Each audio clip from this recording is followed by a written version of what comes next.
মুক্তির ৭ দিনের মাথায় এসে এইটা কি খেলা দেখাইলো ভাই শাকিব খানের দরদ।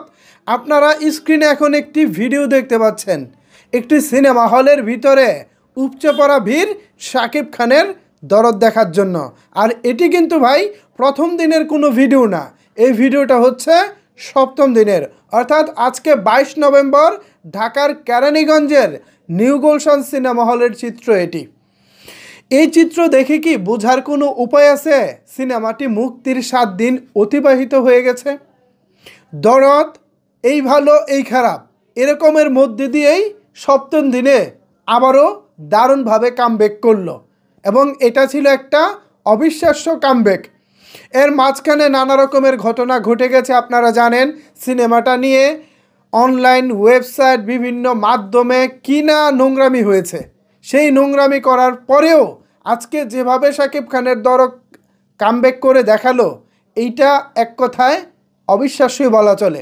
আর এটা সম্ভব হয়েছে শুধুমাত্র শাকিব খানের জন্য। এই দরদ ছবিতে যদি শাকিব খান না থাকতো, বিশ্বাস করেন ভাই, ১৫ই নভেম্বর যতটুকু চলেছে, ১৬ই নভেম্বর যতটুকু চলেছে এবং সপ্তাহের বাকি দিনগুলো যতটুকু চলেছে, তা সত্যিকার অর্থেই অন্য কেউ হলে সম্ভব হতো না। আর আজকে ৭ দিন পরে এসে ২২ নভেম্বর শাকিব খান যা করে দেখালেন, সত্যিই আমার কাছে বিষয়টা অনেক গর্বের মনে হচ্ছে।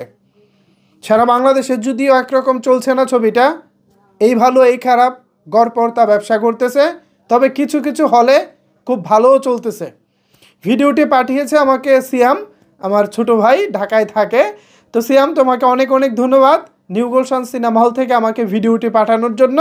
আশা করি দরদের এই ধারাবাহিক সাফল্য পরবর্তী দিনগুলোতেও বজায় থাকবে, এবং এই ছবিতে কোন কোন বিষয়গুলো ঘাটতি ছিল, কোন কোন বিষয়ে উন্নতি করা যায়, এই বিষয়গুলো নিশ্চয়ই ইতিমধ্যে অনন্য মামুন ভাই রিয়েলাইজ করতেছেন বা অ্যানালাইসিস করে ভেবে দেখতেছেন। আশা করি আপনার ভবিষ্যতে পরবর্তী সিনেমা যাকে নিয়ে বানান, সেটা শাকিব ভাই হোক বা XYZ যে কেউ হোক, আপনি যাকে নিয়ে ছবি বানান না কেন, কোনো প্রকার কোনো অসঙ্গতি রাখবেন না, দর্শকদেরকে সন্তুষ্ট রাখার চেষ্টা করবেন। এই যে ৭ম দিনেও হাউসফুল যাচ্ছে, এটা কিন্তু মামুন ভাই শুধুমাত্র শাকিব খানের জন্য।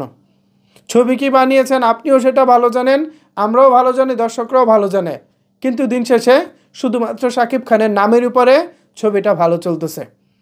বিষয়টি মাথায় রাখবেন, এবং ভবিষ্যতে সিনেমা বানানোর ক্ষেত্রে দর্শকরা কি চায়, কোনটা পছন্দ করে এবং কোন কোন গান রাখলে আরও ভালো হতো, সেটা নিশ্চয়ই আপনি ভালো জানেন। আপনি যেহেতু সিনেমার পরিচালক, আপনাকে আর এ বিষয়ে নতুন করে বলার কিছু নাই।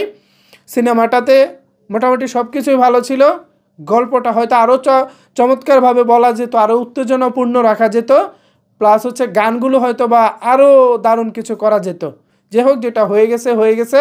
তো ভিউয়ার্স, ৭ম দিনেও শাকিব খান শুধু নিউ গুলশান সিনেমা হল নয়, সিনেপ্লেক্সেও খেলা দেখাচ্ছেন।